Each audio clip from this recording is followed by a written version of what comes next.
Hey, y'all. It's your girl, Kenda, host of Mind of My Own podcast. We are back for episode 4, Money Talk. And guess who I got today? I got some special guests today. These are some amazing people, very smart people. I got my girl, Gloria, back. Hey, she is here, owner and financial consultant of First Class Financial Solutions. Glad to have you back here, Gloria. Thank you for stopping in.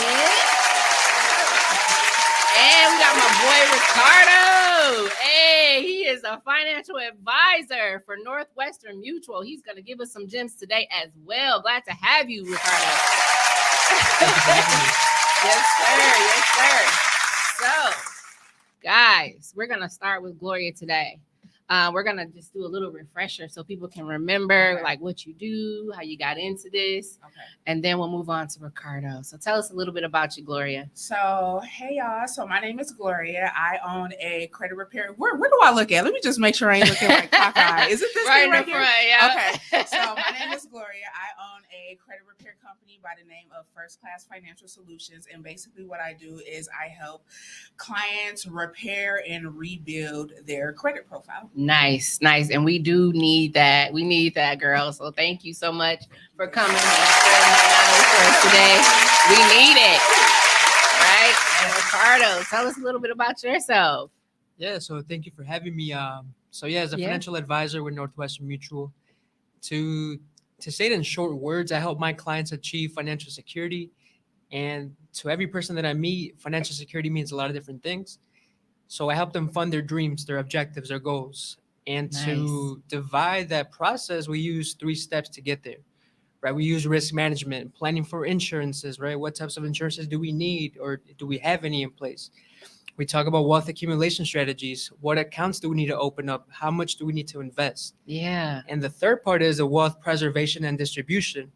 You do such a good job investing your whole life. Now you need to know where or how to distribute that money. Yes. Right? Like what accounts do we need to pull money out? How can we preserve our wealth? How do we keep it in the family? How do we not pay taxes, right? How do we do that? Like I help my clients achieve all of those. Yes. Nice. Yes.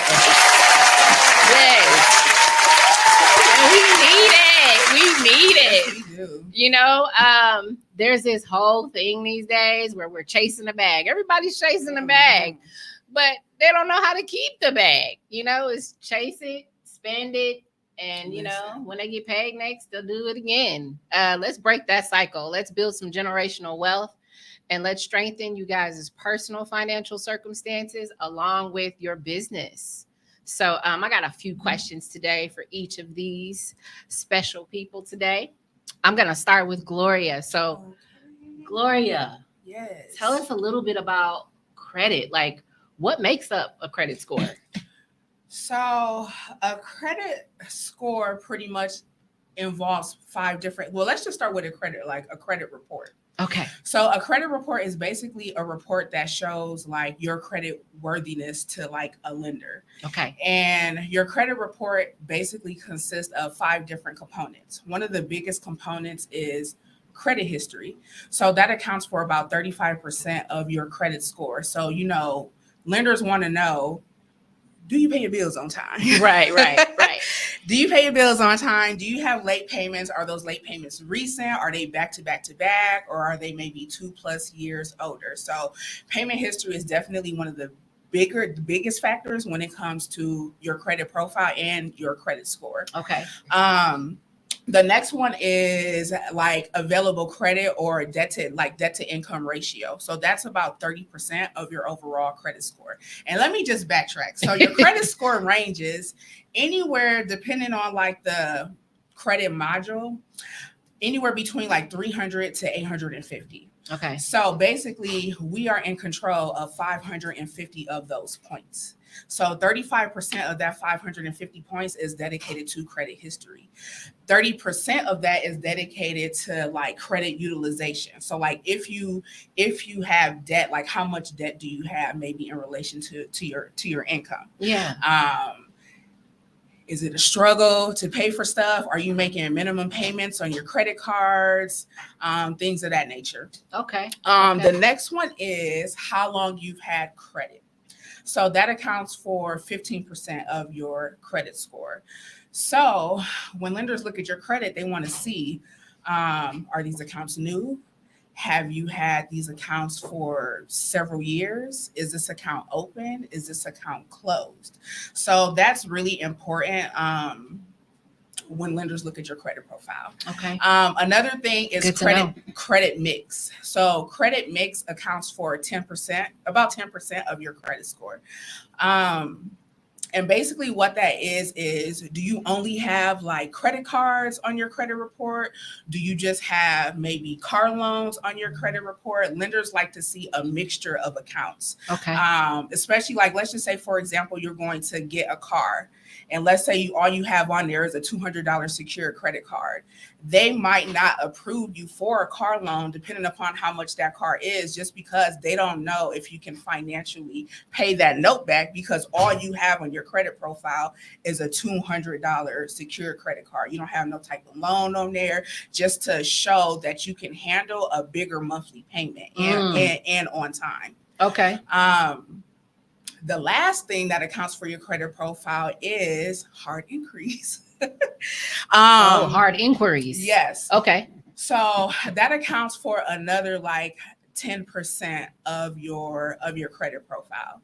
I always like to tell people it is not good to run your credit, especially if your credit profile is horrible. If you have a lot of collection accounts, if you have a lot of derogatory accounts, if you have a bankruptcy, if you have a repossession on there, it would be best to not apply for any type of credit, especially like a credit card, because 9 times out of 10, you're probably going to get denied for it. And then on top of getting denied for that, your score is going to drop because you have brand new hard inquiries on your credit report. How long does your score drop for? It depends. Like, I feel like one hard inquiry can maybe drop your score maybe anywhere between like 1 to 10 points. Wow, that's huge. Yeah. So if you have a lot of them, it is a negative thing. Sometimes lenders will look at that as if like you're credit seeking. Like, what are they trying to do something? Like, why they keep running their credit and their credit is already bad, trying to get approved for stuff. It looks really bad. Yeah. And you see that when you apply for stuff and get denied for it. Wow. It's like a double whammy. Yeah. So, those are pretty much like the 5 components that reflects a credit score. Awesome. I appreciate you sharing that. I want to ask you a couple other things. So what are some tips for boosting a credit score, since we're talking about what kind of brings it down and, what not to do? What can they do to improve it? So I feel like it depends. What I like to do before I even do any recommendations is let's look at your credit. Let's see what's on there. So let's say if someone has absolutely nothing on their credit profile, not a loan, not a credit card, like nothing. The first thing I would probably recommend is a secure credit card. And basically what a secure credit card is, it works just like a regular credit card, except you have to fund that card with your own money. Interesting. And the reason why I would recommend that is because, one, you most likely probably won't get approved for a unsecured credit card just because you don't have any accounts on there. Some lenders will look at no credit as bad credit because they don't know. Like, we don't know. They don't know your habits. Yeah, they don't know what you're going to do. So I would recommend definitely a secured credit card when it comes to building credit. Now, let's say maybe a client has a credit card on their credit report already. I'll look at other things, like maybe they can apply for like a personal loan, like a small personal loan, maybe like $1,000. Monthly payments aren't that expensive, something that they can manage, because then that's tying into like having credit mix on your profile. So you have something outside of a credit card on your credit report. What I recommend, like, ideally for like a solid credit report, is if a client has anywhere between like 2 to 5 credit cards, being responsible with them, a short-term loan, so something that's less than like $5,000 that'll take maybe like a year or 2 to pay off, and then like a bigger loan, like a mortgage loan or a car loan that'll take several years to pay off, because that's showing credit mix and it's showing that you can handle different kinds of debts. What about student loans? So student loans actually help a lot, to be honest, as long as it's positive. So there may be situations where people have student loans and it's in deferment, but it'll still report like on-time payments every single month. Yeah. As long as it's in deferment. But some people also need to be aware of when those student loans come out of deferment, because you don't want to be hit with surprise late payments. That sucks. Yeah, but you don't want to be hit with that. And fees. Listen, that sucks. But just based on like the profiles that I've seen, a lot of my clients actually do have student loan accounts on their credit report. Yeah. And they're pretty old. So like having aged accounts on your credit profile help in a major way, because that's credit age. Like, okay, this account been reporting for 10 years, like, and it's all positive payments. Like, lenders love that. Yeah. Are there any lenders that you would recommend that people, use for like the small loans you were saying? Or I heard that it's best to like use a credit union. Yeah, so I love credit unions. I have several. I feel like they offer more competitive like interest rates, and not saying that banks don't. I just feel like credit unions have better rates just from what I've seen so far. So like if you're in Wisconsin, Landmark Credit Union, Educators Credit Union, or like something that's out of state, Navy Federal Credit Union is an amazing bank. Smaller banks that might not be as popular, like maybe like Summit Credit Union. I just really love credit unions. So I would recommend definitely doing that, especially if you have like an account with them already. So you've kind of established a relationship with that bank. So it'd be more likely that they're willing to like give you some funds pretty much. Yeah. Okay. I love that. Are there any recommendations that you can make when it comes to how to pay off some of those credit cards? I know earlier you were saying that there's a certain ratio of debt that you should have. Yes. Okay. So credit cards can be a dangerous thing. Man. Let me tell you something. I feel like people use credit cards for the wrong reasons. And when it comes to a credit card, I feel like use it as if you were going to use maybe your debit card or cash. Okay. Because you can pay it back right away. People like to use credit cards as like a loan, which technically it is, but they just go about it a horrible way. Yeah. So for example, gas, you got to put gas in your car anyways. You was about to give, the clerk cash or use your debit card, swipe your credit card. You probably even get some points from that credit card. Why not? That's you were going to put gas in your car anyways. Or for people that, pay for groceries, use your credit card. You were about to spend cash anyways, or swipe your debit card. Girl, they got food stamps. They ain't listen, sell me some. They got food stamps. They ain't swiping that credit card that you can save. No, I'm just kidding. So, like things that you were already going to pay for with cash or debit, just use your credit card. Okay. Me, I tell people all the time, I live off my credit cards.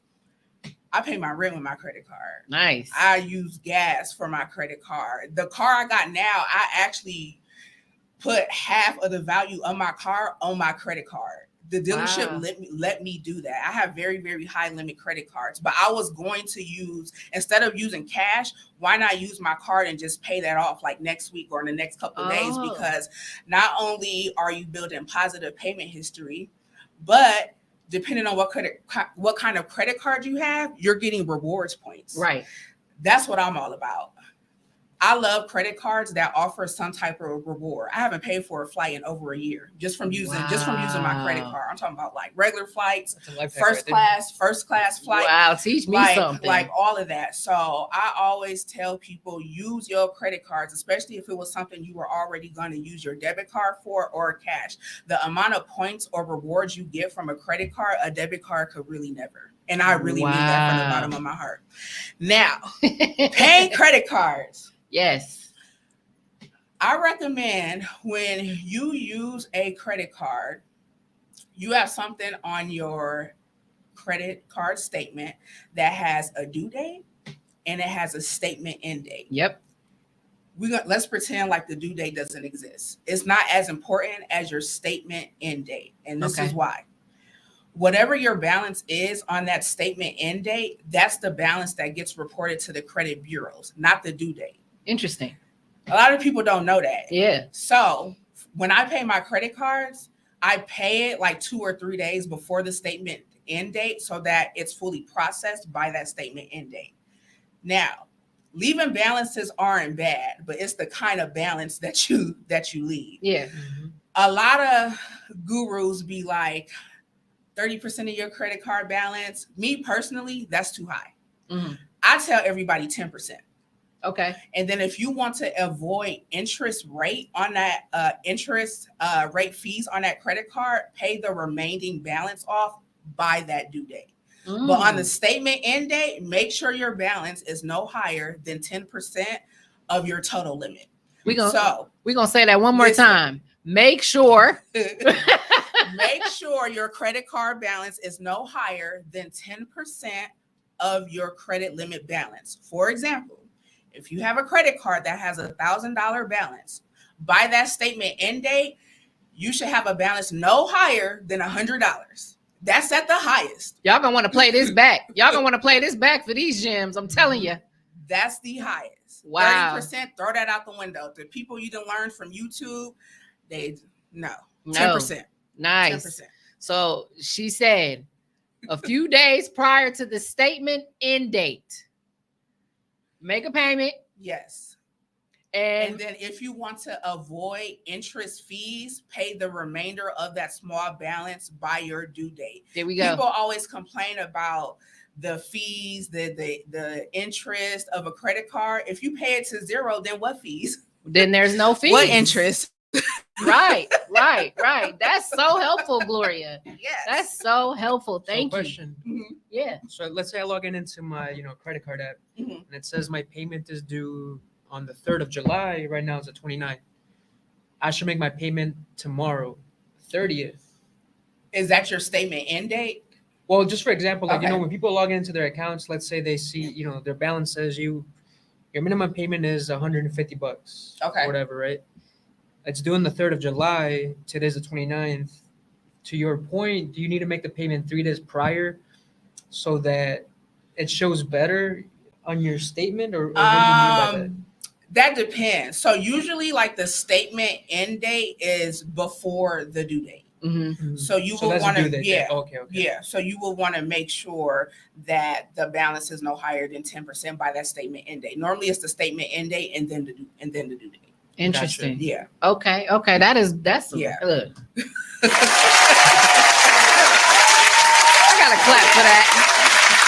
I gotta clap for that because whoa, that's mind blowing. People don't know that, No, so they don't. This is very, very important. Very important. Let me ask you this: Okay. how can we start planning for our kids early on with credit?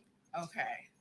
For one, don't put nothing in your kid's name because your name messed up. Don't be putting that energies in them kids' names. We're not gonna do that. Nope. I done ran into some situations. Wow. with some clients, yes. So when it comes to kids, like I know, like a lot of people would be like, you can put your kids on your credit card as like a authorized user. Mm-hmm. I would recommend maybe probably doing that like between 16-ish, 17. You don't have to do it necessarily when they're a kid because it's not going to report anything anyways. Right. Like they're underage, but like maybe like a couple years before they're 18, add them as an authorized user. However, if you adding them as an authorized user and you're not responsible with your stuff, don't add them because what affects you in a negative way will affect them. Their credit. Wow. Yes. So if you're not responsible, don't do it. So would you say maybe just getting a credit card with a small balance and letting them have control of it, or I don't think they can have control over it until they're a certain age. Okay. To be honest, I would, and if a card is received through the mail, I honestly would keep it because I wouldn't want my son to have like that much power. Right. Because kids be buying crazy all stuff. kind of Roblox and Fortnite. Yeah, so I necessarily wouldn't do that, but like establishing, like you could have a, you know what I'm saying, your kid could turn 18 and then mess around and have a credit score higher than you. Right. You know? Right. Just because of you being responsible, and that's all they have is something positive on their, you know, on their credit profile. And then that's building age as well. As they get older, they're like, wow, this person 25 and they got a credit card since, you know what I'm saying, like 8 years or something like that. Like that looks great. That looks like you're responsible. Right. I wish my parents knew that. Yes. And then I feel like, you know, just teaching your kids about credit, because I'm naturally in the credit repair industry. Like my son actually, well, he has a debit card, but I teach him like about finances. Like, and he be like, I don't want to hear that, but you gonna hear it. Because you need to know. Because it's really important. You know, I was one of them people that had really bad credit. I got sued and all type of stuff. And it took a while for me to get out of that. Yeah. So yeah, definitely a credit card. I don't think they would really, no, they wouldn't qualify for a loan, but yeah, that'll help definitely, you know, establish credit. Love that. Awesome. Mm-hmm. This is, see, guys, these are some gems. I want to ask you something else. Okay. Let's talk about those major purchases that people want to make on credit, like buying a house, purchasing a vehicle. Okay. What are some tips you have for that? Okay. So let's start with vehicles. So when you are getting a vehicle, to be honest, I feel like it is ideal to wait until your credit profile is in a healthy situation. Okay. Now I know like life be lifing. It do and be some lifing. people be like, I can't really wait. Like I ain't trying to get on the bus. I need a car. Yeah. So and the reason why I feel like people should wait until their credit profile is healthy, because for one, you might be in a situation where you're paying for that car twice. Yeah.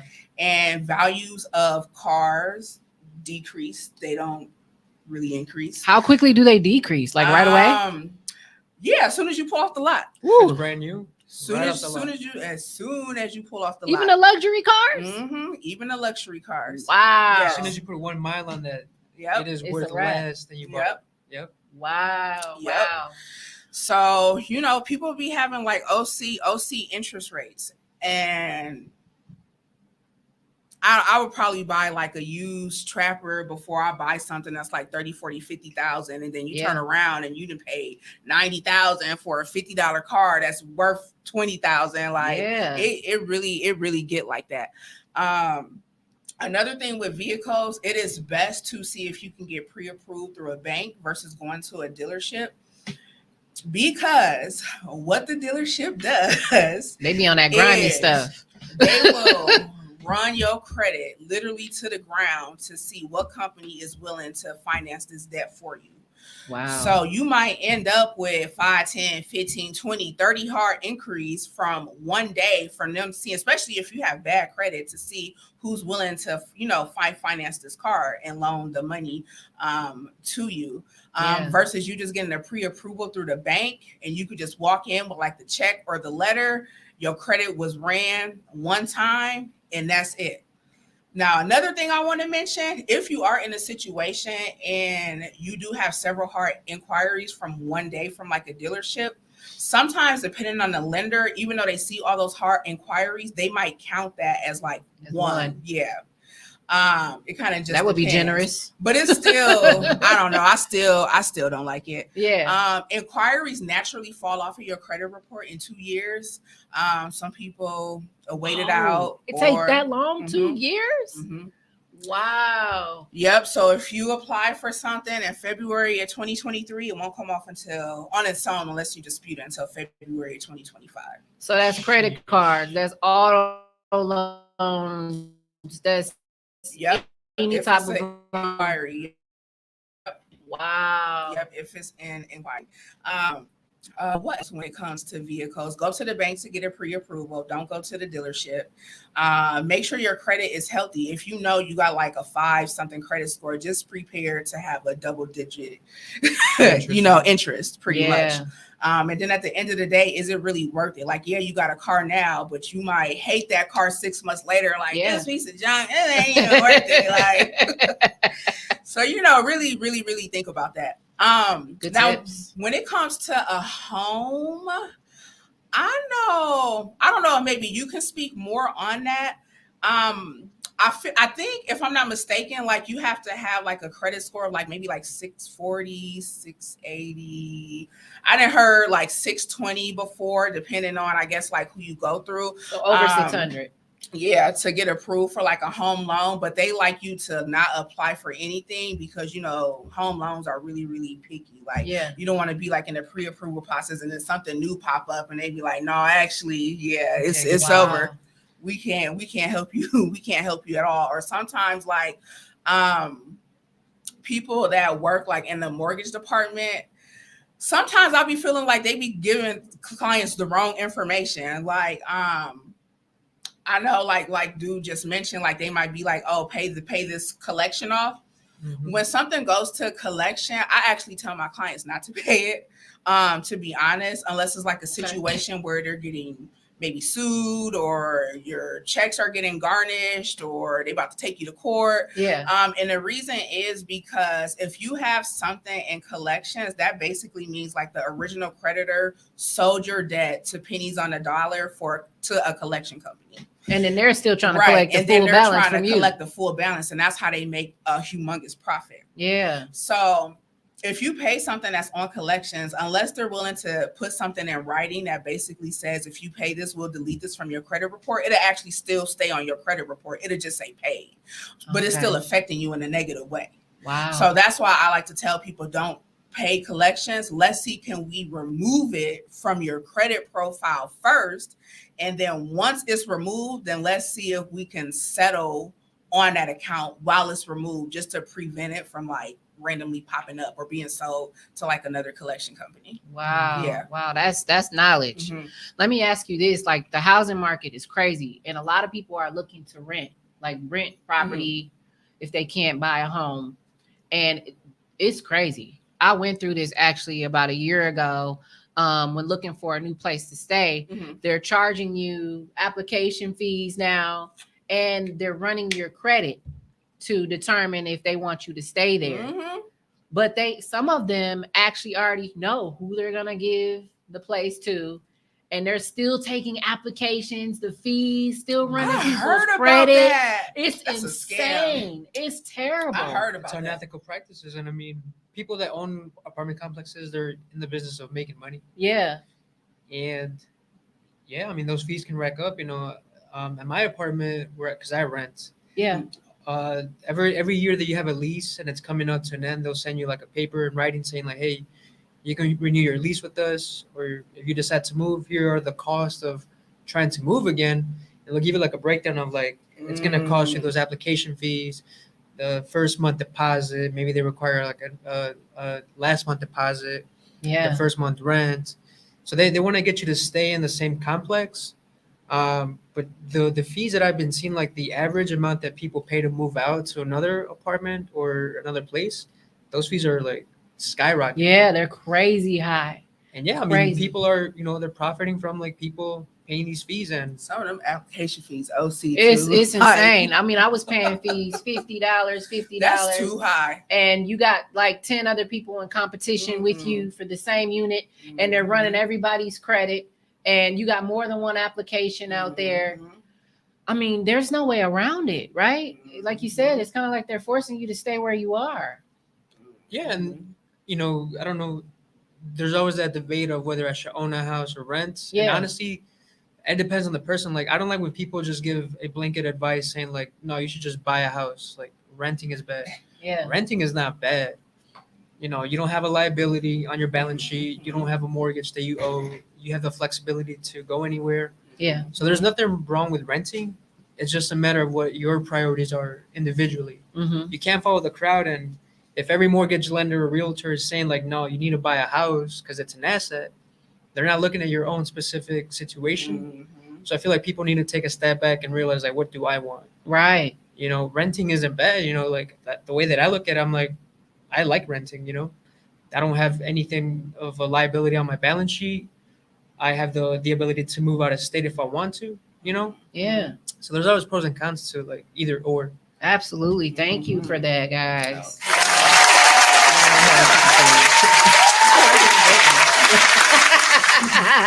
Awesome. So I'm gonna take it over to you here, Ricardo. I got some questions for you too. So again, guys, he's a financial advisor with Northwestern Mutual. I actually worked with Ricardo recently at one of my events, Coach My Growth, and he was our financial coach. And he did a really good job. And we're actually going to be initiating phase 2 in October. Y'all be looking out for the flyer. But yes, our goal is to educate the community and help people with their business, make sure they get their questions answered, get the resources that they need. And so this platform is going to be used to do just that. And Ricardo is a team player. So I'm so glad to have you here. I appreciate you. Thank you. Yeah. So tell us a little bit. What does a financial advisor do? Why does somebody need a financial advisor? Well, my belief is that at some point people should work with an advisor. Yeah. Not necessarily, I don't want to push it down and say like, yeah, you need to work with one. But eventually, like when I mentioned at the beginning that there's multiple stages in financial planning. So there's a stage of accumulating wealth like that. Making money is pretty easy, right? Like if you have an employer, they give you a 401k plan, you roll into it, you're already an investor. They're doing a good job of investing your money every month, every paycheck. So you're accumulating wealth for retirement, right? One day to call it quits. Mm-hmm. The problem that I see a lot is that not too many people know the second phase. So wealth accumulation is going up the summit.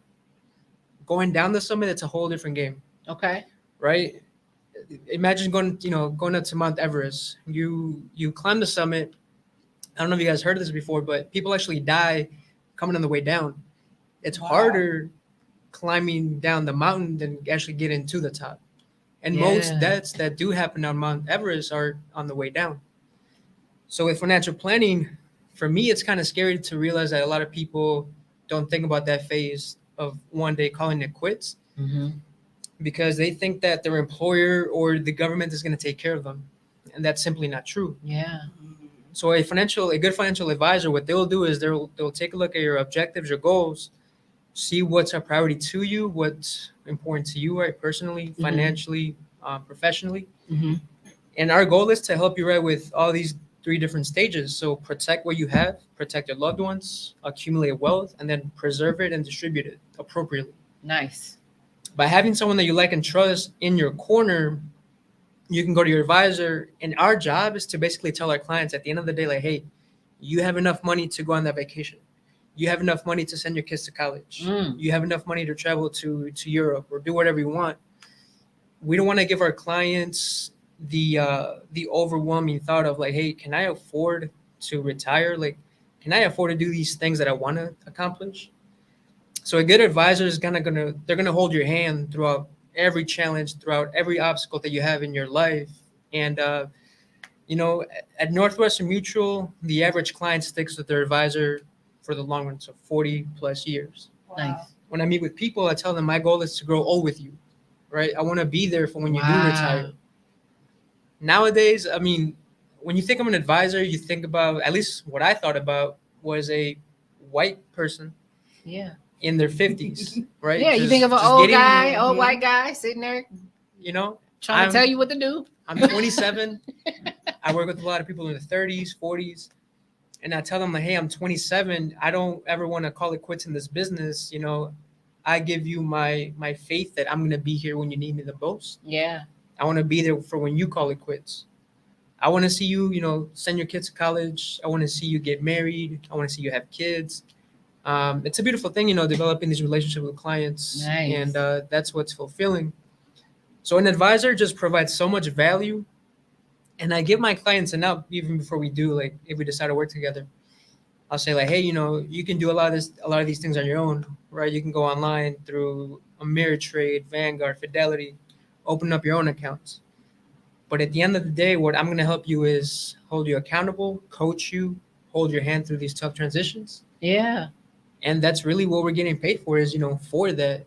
Because if you're looking to just invest money, I'll tell my clients like, hey, you can go on Robinhood. Like if you want to mess around with stocks, go on E-Trade, do that thing on your own. If you're looking to actually set up your financial future and then set up a plan, like I want to be the guy for you. I want to help you out with that. Let me ask you this. when is a good time for someone to engage with you? Like, when should someone in their life say, okay, let me get a financial consultant, let me work with an advisor? Like, when is a good time for someone to do that? So there's a few, life altering situations that happen. For example, having a baby, right? Mm-hmm. That's huge because then we start thinking about, okay, like as new parents, what were to happen if one of us doesn't make it home one day? Yeah. We start talking about insurances, right? Like, do we need life insurance? What type of Mhm. insurances do we need to set in place? Big one, big one, big one, big one. Life insurance. I gotta clap for that. I just passed my exam today too, so Hit Miss Gloria up or Ricardo. let's talk. Hey, Life these two know insurance their is stuff. super important. Super important. So like different things that happen in your life, like having a baby, getting married, um, parents that send their kids to school, they become empty nesters now. Like that's huge as well. Yeah. People that are approaching retirement, so let's say 10 years before 65 or whatever their age may be. And I work with a lot of parents. So automatically they refer me to their kids. They're like, hey, my kid is, 22, 23, 24, whatever. They're young. I want you to help them get started, like set them up, Yeah. give them good advice on like what they should be doing. Because honestly, when it comes to financial planning, the earlier you start, the better it is. Okay. You take away so many obstacles down the road if you just start early, right? I tell my clients it's better to start now, baby steps at a time, before it gets to be too late. Mm-hmm. So there's never really a bad or a good or wrong time to get started, but usually those life-changing events are usually what triggers people to like, hey, maybe I should talk to a financial advisor. Nice. And honestly, like nobody wakes up one day looking for a financial advisor. Right. We get referred to people, right? So it's like, hey, go talk to Ricardo. He helped us out. I think that you'd be, you would benefit from a conversation with him. Yeah. So it's like word of mouth. Word That's of a mouth. thing. I got a question. So, what does that look like? Are you like, okay, let me look at your bank statements. Let me see what kind of That was my next income question. Mhm. you're bringing in, and then what if they're in a situation where they don't have money? Like, then it's Right. like, do you talk about do you get another job, or let's work with what you have? Like, how does that go? Yeah. How does that work? What do they do to prepare Yeah. to meet with you? Yeah. That's a good question. I guess I'll address two myths that people have. Is number one is that I need to have a lot of money to have a financial advisor. Mhm.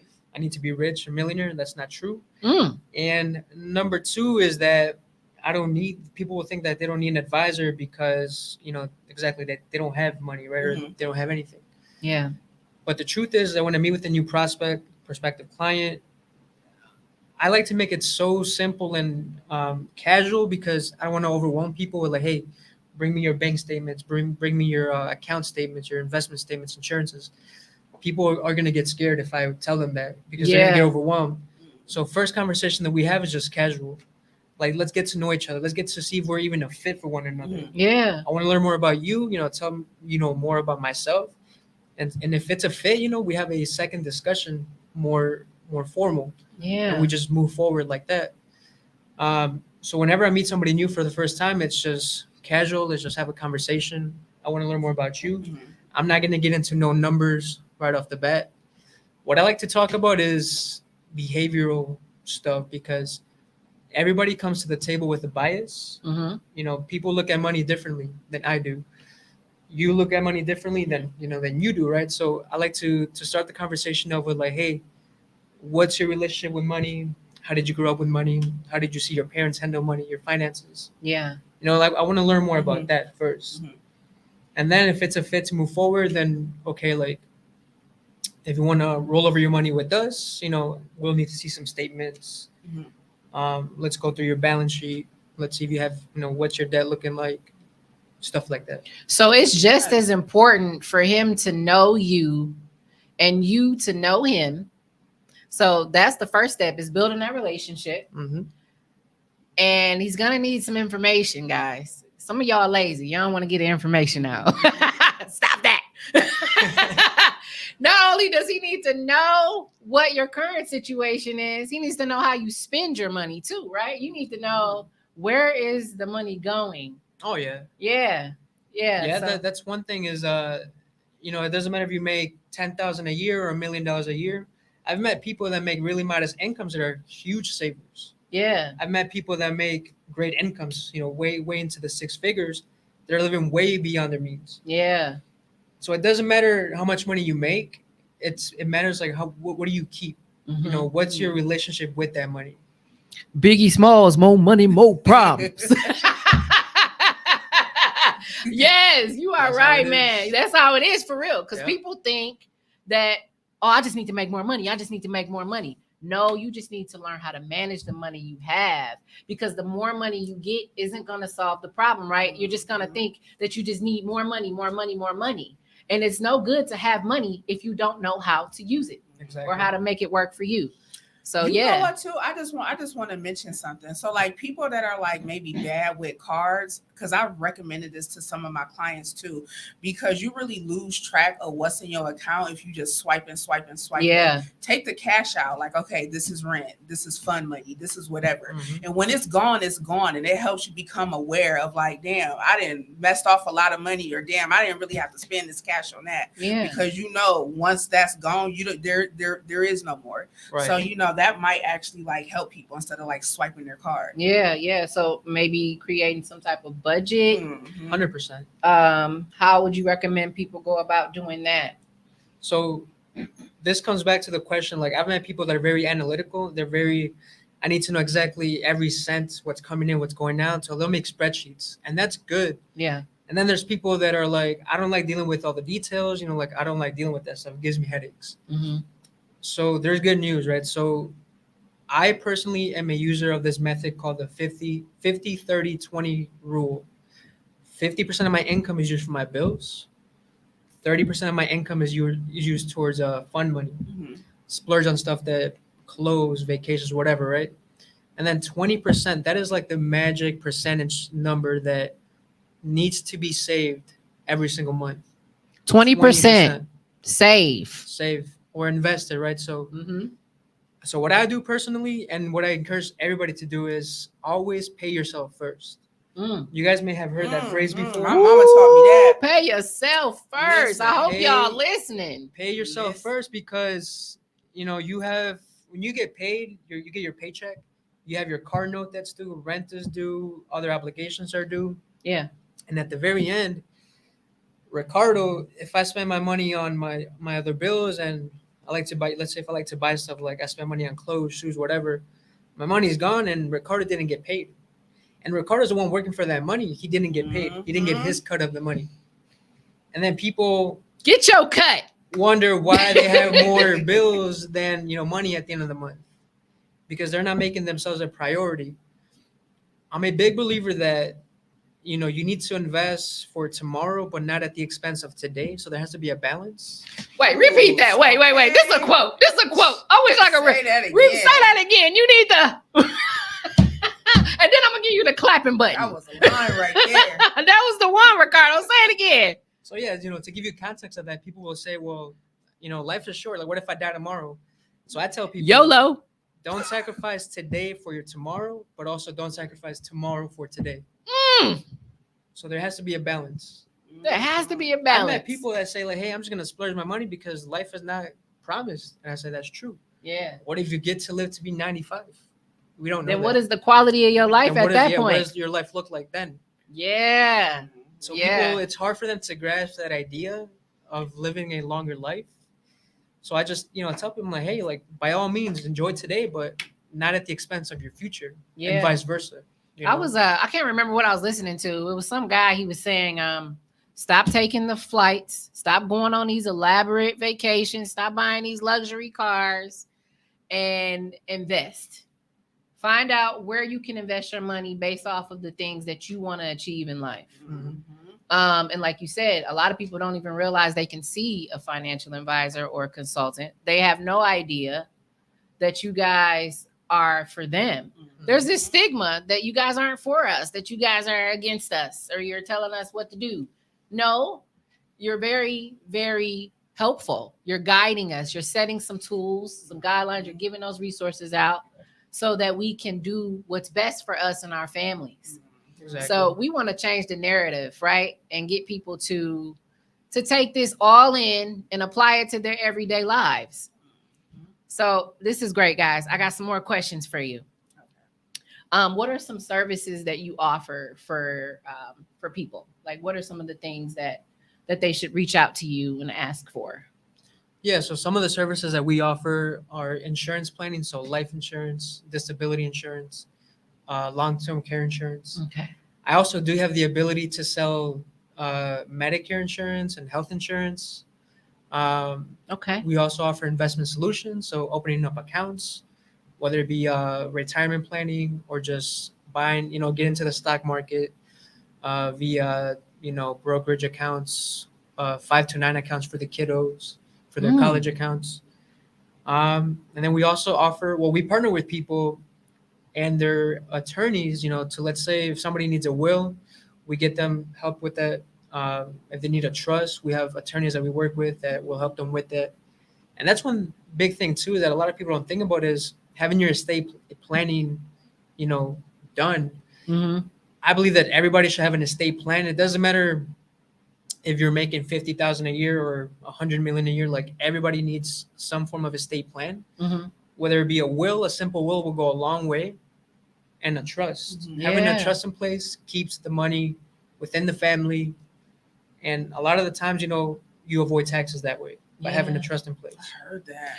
I don't really, to be honest with you, it's very rare to hear that someone has a will, to hear that someone Listen. has their life insurance together. Mhm. Man, those Very things, rare. you hear people talk about it when someone passes and everybody's all upset. And now you got these GoFundMe accounts. Selling plates. Man, they doing Like everything that they can, but what they should be doing, they not doing that. Mhm. How can we encourage people to take the other road? How can we make them confident in actually making those investments and doing those things? Like, what could we do, guys? Like, We need to have a conversation. It starts at the kitchen table. Yeah. Parents, siblings. We need to get rid of that stigma that talking about money is bad, Mhm. and make it a conversation that needs to be had. It starts at home. Because when it comes to, like, for example, for life insurance planning, people will come to me when something bad has happened already. For example, they'll say, like, "Hey, Ricardo, I just got diagnosed with cancer. Like, I've been thinking about a lot about my family. Like, if I were to die, like, I don't have anything for them." Unfortunately, it may be too late for that person already because something Yeah. already happened. Or they know somebody within their family or a close group of friends that, they passed away and they didn't have an insurance policy. They had to go get a GoFundMe. So now in their mind, it clicks like, hey, like, this is important, right? Mm-hmm. But it has to take something big like that to happen for people to think about these things. Mm-hmm. So my goal is to always just have a conversation and bring it to people's attentions. And, you need to plan for things like this way beforehand. Yeah. Because once it's too late, like, we can't do anything about it. Right. And what does life insurance typically even cost? I heard It's really not that it's not bad, that to bad. be honest, especially like if you don't have like any like condition like diabetes or cancer. But even if you do, like, there's some insurance companies that still like accept you. Your premium just might be higher. Right. Okay. But like, say if you don't have any health issues, you could get like $100,000 policy, maybe like 50, 60, that depending on like if it's a term, is it whole life, like Yeah. it's not less than a pair of shoes. That's something Less deep than to a go pair of into. Jordans. It's less than gas. So Literally. like, people will spend more Less money on than gas. Come on now, y'all. Get your life insurance. Plan. But it goes back Man. to, the reason why people avoid these conversations is because of their own bias, right? People will think like, well, we're talking about death. For me, that's really uncomfortable. It is, I don't yeah. want to bring it up right now. That's uncomfortable. And they like to put it up for tomorrow. Or they'll say like, hey, life insurance is a good deal, but maybe when I have kids, I'll think about it, or a family. Yeah. And, nothing wrong with that, but who knows? By then, life insurance is based on your age and your health. So the longer that you wait, it'll get more expensive. Mm-hmm. You get older, you might start having some health issues. You never know. And Right. it may be harder to get qualified in the future. When I meet with younger folks with no kids, I've met with younger folks with 0 kids, zero, no girlfriend, not married. But they think ahead of their future so far ahead. They're like, hey, I'm 25 now, but when I'm 30, I want to have my own kids, my family. I'm planning right now to get my insurance in place because I'm at my healthiest that I'm ever gonna be. Yeah, that's the smart That's way smart. to go. You know, I'm gonna get a big policy because I'm gonna grow into it when I get older. Mhm. So instead of buying insurance after, big events happen, year after year, I coach my clients to buy more insurance now and just have them think bigger. Yeah. I'm like, hey, you're young right now, you're 25, you're single. In the next 5 years, you may have a family. I want you to think for the person in 10 For the years. long For the long term. term. Mhm. Yes. All right. That makes me, I heard this, and I don't know how true this is.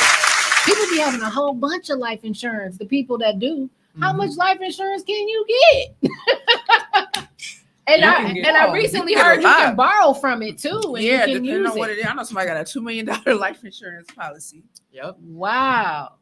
So this is where it comes into, working with someone like us or just even having a conversation, you get to learn about the different types of policies that are out there. Mm-hmm. A lot of people think that, oh, I have it through my work. Like, I think I should be fine. They don't really know how it works or what it covers. They'll just say like, yeah, I got something. I went to my bank and I bought something. I don't know, Yeah. and I'll be like, you don't know, but you bought it. Like, you need to know how these things work in the event that something did happen. Mhm. So working with someone, we hold our clients accountable. We meet together every 6 months to review the policies because life changes. It And does. so should these policies along the way. True. I've met people that are married, get a policy on one another, they divorce, and they forget about it. And it's like, I don't want my ex-wife to get all the money if I were to pass away. So it's important to update these policies as we go on. Mm. And, Like for who they have down as a the beneficiary. Right. Ah, see? Yeah. Gems. That's good information, man. Thank you. Thank you. What are some of the questions that you typically get from people? Like, what are some of like maybe the top questions that they ask you? One of the biggest ones is, you as an advisor, like, how do you get paid? And I always address that, even if people don't ask me, because if I meet with somebody in their mind, they're thinking like, how does Ricardo get paid? Do I have to pay him? Yeah. So I always address the elephant in the room, and I say I get paid in a few ways. I get paid via commissions if we implement any insurance product. I get paid commissions depending on the type of investment accounts that we do open up, or we get paid a fee based on assets under management, or sometimes we do charge a fee per plan if the individual wants that. If an individual just says, Ricardo, I want you to make me a plan that says everything I got to do, I'm going to pay for that, but I'm going to do the implementation on my own. Like, I'm going to do my own investments, everything else on my own. They're just going to pay us for our time, basically, to develop a plan. Meeting with me, though, is 100% free. And I'll tell my clients or my prospective clients, I'm going to get compensated if you decide to move forward on any insurance or investments. So I'm very transparent on that because I always put myself in the client's shoes. If somebody hit me up to sit with them, I'll be like, so how are you going to get paid, Ricardo? Like, I'm really curious about that. Yeah. So that's one of the biggest things I'll get asked, and I address that every single time. Another thing that I get asked to is, do I need to have a minimum of investment set aside in order to work with you? And the answer is no, because I've met people that have gone to, like Merrill Lynch or BMO or JP Morgan, and they say that in order to work with an advisor with them, we need to have at least $200K saved up already. Interesting. Wow. Wow, that's a lot of money. So, and the answer is no, you don't need a certain minimum. You can get started with $0. I help people roll over old 401ks. It could be a balance of 50, 100,000, 200. It doesn't matter, right? So there's no minimums in order to work with me. Okay. Um, That's good to know. No minimums to work with him. so those two are one of the biggest. Another question that I get asked is if I do national work, and the answer is yes. So I'm licensed in about 10 states right now. If I get referred to someone in, Washington, I can get licensed in that state, and they can become a client. So I can do business in all 50 states in the Nice. U.S. That's Nice. great. That's great. He can help you all around the USA. Thanks to COVID, we got introduced to the virtual world, so it's a lot easier. Yeah. Through Zoom and phone calls. So having a national practice for me is something that's going to happen. That's fantastic, Nice. man. That's That's what's up. fantastic. Yeah, that's helpful. You guys are really, really schooling us today. I love it. What are some of the common mistakes that you think like that people make when it comes to, you know, spending their money? Like, what are some of the things that you feel like people need to just chill on? I see people getting lit all the time. Maybe they need to stop getting lit as often. I feel like people think that they got time, and in reality, we really don't know. We really don't know. That's true. It can be over in the next 60 seconds, the next 50 years, like we don't know. That's true. And I feel like some people are also in denial with how much money they actually have. And then like you mentioned that people wait until, you know, something bad happens. What was the question again? I'm sorry. What are some of the common mistakes that they make? That people make when it comes to their finances? Yes. Not saving, not being prepared for the worst. What else? Thinking in the now, in the present, and not the future. Yeah. And just having conversations. Some people really don't like to talk about money, and I feel like it's so important to talk about money. Like, why don't you know where you stand for yourself financially? That is like, I don't know. That's big for me. Yeah, that's huge. Like I need to know, well, what am I spending my money on? How is it being spent? When did I spend it? Like, that's important. And I really feel like, you know, like sort of in the Black community, people don't talk about that. Like, they don't. I have conversations about finances all the time with my son. He's 14. With my mom, my dad, my sister, and some people really just brush it off like they have time, and I just really don't like that. And I feel like it's really just a sad situation, and it's unfortunate. And I don't know. I feel like it needs to be discussed more. Yeah, absolutely. It needs to be discussed more. We got to figure out a way to get people more interested and get them more committed, right? Get them committed to make those changes in their life. So that's why I wanted to have y'all here today, just to kind of expose some of those things, help you guys hear from real professionals who look like us. Look, they look like us. I love that. These two are successful. They're doing well for themselves, and they want us to do the same. And so even that's important. The work ethic, right? The work ethic, and, you know, just that true desire to want to have something more for yourself. Let me ask you this. What is the best way to save your money? Like, do you just, you know, do you just recommend getting a savings account? I know some people are very weary about putting their money in the bank because now the bank has control over their money. Your money's in the bank. You can't touch it when you want to touch it. But the whole point is saving it. So you shouldn't be trying to touch it, right? Yeah. So what do you think is some of the best ways to save? Would you say save it through some type of IRA, save it through some type of Roth account, or just a simple savings account? Like, what, put it under your mattress? Like, what do you recommend? No mattress. No mattress. I feel like maybe the bank. Put it in the walls. Like if you have control, like out of sight, out of mind, versus you keeping cash in the house. Like, oh, let me just put it out of here real quick. I'll put it back in there tomorrow.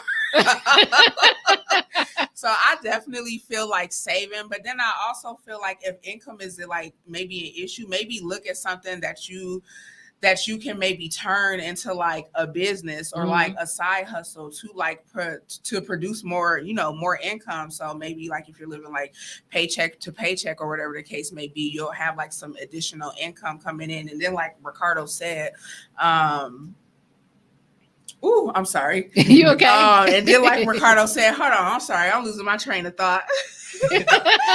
No worries. It's okay. Got it here. I lost my train of thought. It's been a long day. It has been a long day. But yeah, just saving in general. To be like he said, pay yourself first. Yeah, that's what I meant to say. Pay yourself first. Even like, it doesn't, I mean, if you're short on a bill, I feel like you should always pay yourself first, because you were the one that went to work, that worked those 40 or 80 hours every 2 weeks. So why not pay yourself first? Is there a percentage of somebody's paycheck that they should put away? So you said 20%, 20% is if you whatever amount you make on a monthly basis, you should be aiming to save 20%. Now, for some folks, they'll say like, that's not doable for me. It could be 5%, 10%, work your way up to 20%. Mm-hmm. The way that I like to structure, 401ks are so successful in the corporate world because they take your money out of your paycheck and you never see that money. Mm-hmm. So And like they she match mentioned, it sometimes. if they match it, that's golden. But it's so effective because you don't see that money. Mm-hmm. If your employer gave you the option to say like, Kenda, like you have to manually take it out of your paycheck and you invest it yourself. If you take a look at a full 12-month calendar year, think about how many months out of the year you'll be successful doing that. Yeah. If it was on your shoulders to invest it every month, probably half, maybe even less than that, who knows? Because of your psychology will take over and you'll say, hey, this month, I want to splurge myself with something nice, I'm not going to save my money. So if you can set up your savings to be automatic, that's a helpful tool to do. I tell people, especially now when, the interest rates have been rising, high yield savings accounts are golden because they are paying really attractive rates on your savings. I've seen accounts like Marcus by Goldman Sachs. They're paying you 4.15% on your money that's just sitting in an account. Versus if you go to your regular bank, like BMO or Chase, they're paying you 0.01. Yeah, they're giving you nothing. Nothing. To put it in a savings account. So take advantage of these high yield savings accounts. Online banks, they're typically online banks. And they are FDIC insured up to $250,000. So if you have anything less than that in the bank, you shouldn't have to worry about, losing your money. Wow. Because it is insured. And I tell people, aim to have 3 to 6 months worth of expenses saved up in a savings account in case of an emergency happening. Yeah. If you have way more money saved up in a savings account than that, my recommendation is, maybe we need to look at other vehicles to start funding, because 6 months, if you have 6 months worth of your expenses saved up, if something did happen, you're good for 6 months. Yeah. And something that I like to address too is that I'm all into saving and investing your money. Mm-hmm. But also I help my clients think bigger, like, hey, like, could you make more money? I heard a quote by, I think, Elon Musk saying that it's easier to make an extra $10,000 than to save $10,000. So That's helping a fact. I believe that. people, think bigger, like, hey, like, how can we actually make more money versus living within our salary? How can we make more? Yeah. Through side hustles. Several starting a streams of business. income. That's big. It could be in some cases easier to make more money than to save it for the people that, find it hard to do that. Yeah. Wow, that's interesting. I never heard that before, man. That's some knowledge. So I feel like when it comes to like saving too, I feel like people priorities be kind of like out of whack. And the reason why I say that is because like some people will be like they don't have money for something, but they genuinely do. Like, how you don't have money for this? But I just saw you on Facebook and you in Miami in a section. Like, what do you like? Like, what do you mean? Like, so some people really just be having their priorities really messed up, or like even like social media too. Like, people feel like they gotta have this so they can portray to be this, and it'll cause them really spending like unnecessary money. Yeah. Yeah. So yeah, they gotta stop trying to keep up with the Joneses, because even the Joneses can't keep up with themselves if we really want to be real. So there's a that's great. There's a book that I recommend everybody look into. It's called The Psychology of Money. Okay. It's a great book. It talks about everything psychological, why we make decisions, how can we look at money as a tool versus attaching our emotions to it. It's a great book and I highly, highly recommend it. Yeah. It'll put a lot of things in perspective, about your finances. I'll have to get that book. It's called Psychology of Money. It's a great book. Awesome. Thank you so much, guys. I appreciate this knowledge today. This is so helpful. So I want to talk about something before we end the show today. So let's talk about this, y'all. Ooh-wee. So one of my things that I wanted to address, because I see this a lot, and I'm not innocent. I've done this. Haven't felt comfortable enough to talk to someone that you're interested in when it comes to dating them. You guys are spending all this money on dates, But then when it comes down to having those conversations about when is it appropriate to talk about your money, because who wants to find out 6 months down the line you all in love and Way stuff, too long. and now you find out they got a repo and their house on a lien, or they got back pay child support. All these things that can be a factor. And now you find yourself with someone who's not financially responsible, right? That's a huge one. How many relationships, marriages, break up due to financial problems? You might find out that this person doesn't see money the way that you see it. Like you were saying earlier, people see money differently. They see it, the value in it. It's all mental. So I looked this up and I found an article by a young lady named Meredith Hoffman.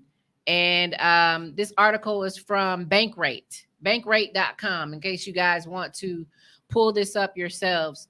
They came up with when should you talk about money with your significant other? And I thought this was important. Huge thing. We hear a lot of people say that's off limits. It's too early to talk about that. Don't come to me asking me about my money. It can be a turn off. Why are you turned off about me trying to find out if I'm safe with you? Especially if my money is right. I got money. My money is right. Yeah. So let's talk about why your money ain't right. You see the jokes, right? All the jokes. Let's talk about how come since I've been dating you, you ain't paid a bill, or you've been broke since I met you. Let's talk about that, right? So we hear that. A lot of people joking about it. So let's get down to the real with this, right? So I looked this up and it says here, roughly 25% of people in relationships keep their money separate from their significant other. And this is according to a survey from Policy Genius. The study found that some people are completely in the dark when it comes to their partner's finances, with more than 16% of respondents not knowing their significant other's salary. That's mind-blowing, man. Yeah. That's mind-blowing, man. So it does say that a lack of transparency is surrounding money and can lead to conflicts in relationships. And we see that. We see how it impacts you the now. We see how it impacts people in the future with their partners, and how it can be challenging when it comes to you guys wanting to buy a house, get a loan, things like that. Things are coming out the woodwork, right? So they made a couple suggestions, a couple tips, and we're going to talk about the tips and see what you guys feel about it, because you guys do this every day. So it says start the conversations early. Mm-hmm. Now, how early? How early do you start the conversations? I probably wouldn't talk about it on the very first date, to be honest. Right. But probably like within the first 5 dates. I feel like we grown. Yes. Like, and we only getting older. And I feel like it's important to talk about. You don't want to not talk about finances and you be in a situation where now you don't have nothing in your savings account because of your partner. Like, so I feel like early, but I personally wouldn't talk about it on the first date. Yeah. What do you think, Ricardo? How soon have you talked about this with anybody you dated? Yeah, I mean, me being like a money guy, I'm the wealth guy. I'm gonna talk about it. Me being a money guy since I was really young, I'm like, if I'm doing good myself, like I need to make sure that my partner is also doing good. Yeah. But to her point, like I wouldn't bring it up, or I mean, not in the first date for sure. If you see that something is going on with that person, if it's getting serious, if it's escalating to something positive, then yeah, I mean, having those conversations like, hey, how much are you making? Right? Like, it's 2023. If I know that you're a software engineer, like for example, like, let's talk about, how much money do you make? Yeah. I'm transparent. Like, I make X amount. I always like to talk about, just tell me how your relationship was growing up. Like, that's my favorite question to ask people. Yeah. Because asking that question, you get to see some of the things that they witnessed when they were kids. Mm-hmm. If we saw our parents struggle, maybe that person's going to be more frugal. They're going to be more careful with their money and their spending habits. Yeah. If they saw their parents be, kind of careless with money, psychologically that person may be like, I don't save anything, I just spend it, live my life like there's no tomorrow. So it's good to just address the elephants in the room and just see where you both stand, like what are your values. And communication and compromising are two big things that every relationship should have. Absolutely. Let's give that clap for that. And I'm not no relationship expert. And you don't even gotta be a relationship expert. But you guys, you know that's important. That's a key move. How you break the ice though? Do you just come out and be like, I actually like what he said. Like, how was your childhood? Because how I was feel your like childhood? That's an open-ended question, and that leads into you getting the idea. Like, okay, maybe they grew up this way, or maybe they might not be good at saving based off what they're telling me how they grew up, how they were raised with money, or maybe I like that, to be honest. Open-ended questions, because you can. You can find out a lot of information, and they'll start to kind of talk on their own, and you won't even have to ask. Because they'll start to spill the details. Ooh, okay, you're a little tricky. I see. Okay. That's a good question. For you ladies is trying to, work your way his way, he gonna ask you. Okay. All right, I think that's fantastic advice, guys. The next thing that it actually recommends is discuss your financial values. It says, rather than just discussing the numbers, talk to your partner about what's truly important when it comes to spending money. Maybe you prioritize saving, like you were saying earlier, for travel or retirement over shopping, or maybe you want to start a business, right? So kind of find out what direction they want to take their life and how they see money. Right. So maybe say that. Maybe, what do you think when it comes to money? Like, how do you care about your spending habits? Like, or where do you invest your money? What is it about money for you? I don't know. I'm just putting it out there. So I will mention that. I will ask like what their goals are. And then outside of asking what their goals are, like outside of you telling me, what actions have you taken to ensure that you're reaching those goals? Have you gave yourself? That's an accountability question. Have you gave yourself a deadline? What are you doing right now? So I can know if you're full of shit or not. Where are you full of shit? I love it. Yes. That's an accountability question. And the one that look at you like this and run about the restaurant, they ain't for you. I mean, I think we've all been there, right? When you go on a date for the first time and it's just like, I mean, as a man, like, if I ask you on a date, like, I'm going to pay, like, but I've met people that have told me stories and they're like, like the guy said, let's go 50-50, on the first date. And that's happened. That's so awkward. I've done it where it's awkward. I've done it where I don't want you to think I owe you something. Right. So you buy the movie tickets and I'm gonna buy the snacks. See, I feel like that's fair, That's fair. Because what if I don't like you and you don't like me? Now, Yeah, I mean, like those things are big because like if I, for example, there's nothing wrong with the man paying for every day, like if that's how they view the relationship and that's how they are happy with it, like there's nothing wrong with that. Yeah. But then I've met a ton of guys, friends of mine, colleagues, at some point down the road, they get fed up and they're like, man, like I'm just getting sucked dry. Like, my pockets are getting emptied.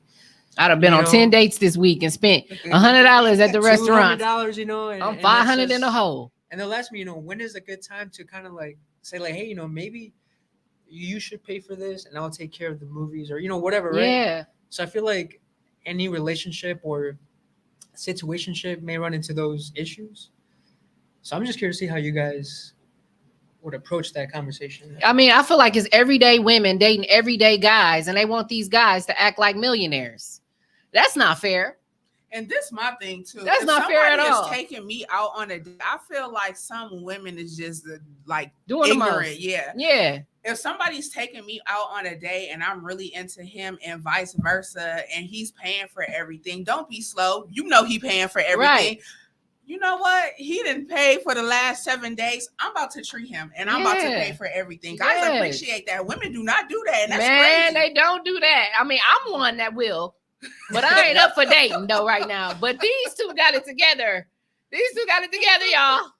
I'm not giving y'all no ideas or nothing, but they got an inbox. Oh, that's some great advice, y'all. A third thing that they mentioned in the article is don't wait until you're angry. Don't wait till you get mad to start talking about you broke. You broke anyway. I mean, I saw that growing up with my parents, like it was always like having arguments about money. And then when someone is angry, that's when like the hurtful things may come out. Yeah. And yeah, I think that's a big point to acknowledge is, don't bring it up when you're angry because, the other party may say like, you never brought this up before. Yeah. Why is it an issue now? Right. So I feel like just holding that in, just like holding anger in is just not good for that. No, it's definitely not good for that. It's not good for that. Don't be waiting until you get mad at them and then be calling them a broke ass. That ain't cool. And don't be doing that to her either. Tell about something. You ain't got nothing to bring to the table. No way. Y'all do too much. All right. The next one is highlight your partner's financial strengths. If money is a point of contention in your relationship, you may only focus on the faults you see in your partner's spending habits. Then what if those spending habits involve the partner? Like, man, that's a whole. Hey, it's this show on Netflix. I can't think of the name of it, but it's this show on Netflix. It's like something about money. And the guy on the show, he's a financial expert, and he's like, he's getting these couples together. Man, some of these couples had 10 credit cards. They refused to have a bank account together because one person has terrible spending habits. And in this particular relationship, a young lady said, absolutely not. I will not. I refuse to have a bank account with my husband. I refuse because I went to the store and I wanted to use our card and our card declined because he had a video game subscription and the payment came out and he was addicted to video games and it took the last of their money. So now she absolutely refuses to get a bank account with her husband. So they all got their own, they each have their own credit cards and they each have their own bank accounts, but they don't do anything combined.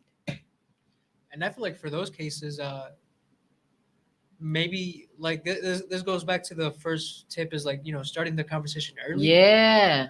Definitely you should have this conversation before you get married and, things like that happen. Yeah.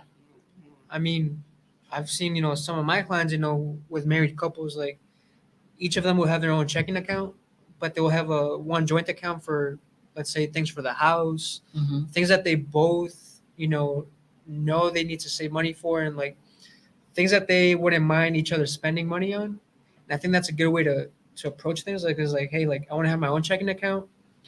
If I want to go buy my video games, like that makes me happy. Like that's my money. Yeah. You have your own account. Should they have an allowance? Do you think that they should have an allowance and say, this is the bucket that we're going to split? This is our allowance. You get this, I get this. Or do you recommend them saving their own money for a rainy day? Now she has her money in case she get mad at him and she gotta go. They should do both, to be honest, but I feel like that involves communication. Yeah. Like a lot of communication and trust, especially when it comes to like the joint account. And I feel like maybe they should have a game plan. Like, okay, every month I'm gonna put in 300. I want you to put in 300 too. Yeah. And this is specifically only for this. It's not. We don't have this joint account to where you just benefited. It would have to benefit like both of us in some way. And then we'll have our individual accounts for it. If it's something like, I got to get my hair done, I'm gonna use my own money, or I'm addicted to this. Like I'm going to use my own personal money instead of the joint account. Yeah. But I feel like that definitely has to be talked about. Yeah, that definitely needs to be talked about. So if y'all not doing something like that, talk about this. Consider it so that you guys can like minimize the frustration a little bit when it comes to each other's spending habits. Good one. And The next one. No, I was gonna say the next one says be honest. Well, we've been saying that transparency, right? What you got, Ricardo? I was just gonna say at the end of the day, you just have to do what works for you. Because like, you hear a lot of noise. They're like, oh, you should be doing this and doing that, and maybe they work for them, but for us it's different. So Yeah. I feel like just finding common ground and compromising Mhm. and just doing what Like- works for the both of you, right? Like forget about what your mom says, what your Mhm. sister says, or whoever, Yeah. and just communicate and see like how we work together well, Yeah. and how she mentioned there needs to be a lot of communication. Yeah. A There's lot of communication. there's a lot of people in relationships hiding money, man. They got money hidden. There's gambling problems. Man. There's like Mhm. there's men that they see a little bit of money and they go to the casino, Strip club money. strip club money. I'm anything. probably Stop gonna throwing wanna my money outside, at them like, strippers. Let me see your bank statement. Let me just make sure you ain't just telling me a story. You got a scenario? Hey, just happened today. Hey, Tommy.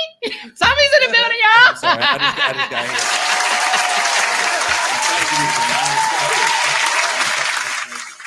Exclusive. Exclusive. So, a friend of mine, very prominent business owner, entrepreneur, wants to expand their business, went to expand their business and wanted to buy a building. Got a great deal on the building. Building was ready to roll. Did all the inspection, everything. Went and got the loan, got it approved, Yeah. and then got it denied. Trying to figure out why it got denied because credit is immaculate. Did all their work. Their spouse had been late on a bankruptcy payment and had not been telling that Wow. they were late on the bankruptcy and put them in jail because Wisconsin is a married state. Yeah. That hurt because they bought the house on their own before the marriage.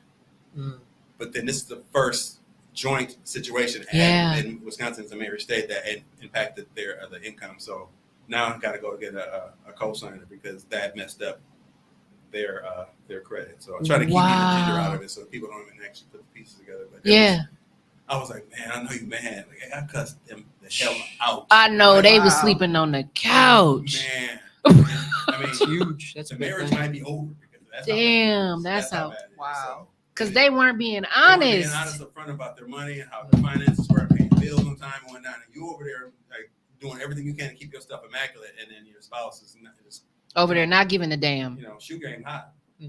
Shoe game hot. Shoe game Got hot. every pair of Yes. Yeezys, every pair of J's, Right. but forgot to pay that bankruptcy payment. Hey, so that messed them up. Oh So, man. hey, that's And my those, tidbit. they Yeah, happen I all the time. appreciate that. Yeah. That happens all the time.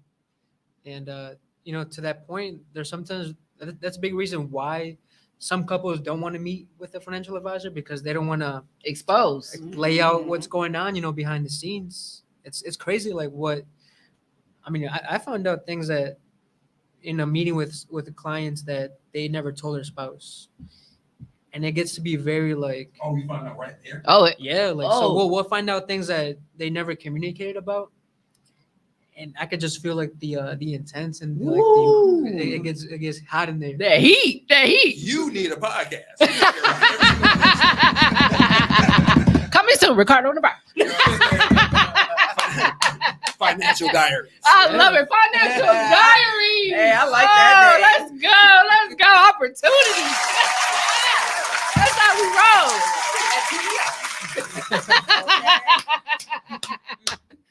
Awesome. All right, guys. So I hope you all learned something today. How could you not have learned something today? Right? We got hella knowledge today.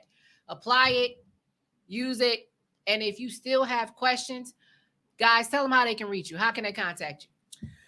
So, my name's Gloria. If you would like your credit fixed, you can either text credit to 414-246-5733, or you can call that number as well. You can also follow my business page on Facebook, which is First Class Financial Solutions. Yeah. I remember you. Yeah. I remember you too. You can also follow me on Instagram at First Class _Financial Solutions. On credit repair, I repair credit repair. I've been successful in just about removing any type of negative account. So contact me. Yes. Link up with your girl because she know her stuff. I heard nothing but good stuff about you. I had to bring her back because she kind of She kind of gave us a small tidbit the last time she came. She was here, if you guys don't remember, for episode 3, Mixing Business with Friendships. Her and my girl Brianna, shout out to Brianna, came through, and both of them are very knowledgeable with this stuff. So absolutely contact her. And after the show, we'll drop her a link to her page, and we can go ahead and put that phone number in there too, so people can remember it and link up with you. What about you, Ricardo? What you got? Yeah, I'd say the easiest way is through social media, through Facebook, Ricardo Navarro. It'll have all my information on there. My business page, my email, phone number. So again, Ricardo Navarro on Facebook. That's usually what I use most. And then I have LinkedIn as well. Same thing, Ricardo Navarro. Yeah, I mean, just go on social media, and if you want to connect, we can connect through there. Awesome. And we'll go ahead and tag his page too, guys, so you can go right to him, start asking the right questions, link up with him. Like you said, you don't have to be perfect to have a financial advisor. You don't need perfect credit. You don't need anything perfect. You just have to have the initiative and the desire to get it all together. So get yourself right, set your family up for long-term success, and then reach out to these guys. They've been so helpful. Thank you again. I appreciate y'all time today. Yeah, thank you for having me too. Awesome. All right. So we're going to end season 1, episode 4 with some knowledge. Minding My Own Podcast. Again, I'm your host, Kenda, and I'll see you guys next week. Bye.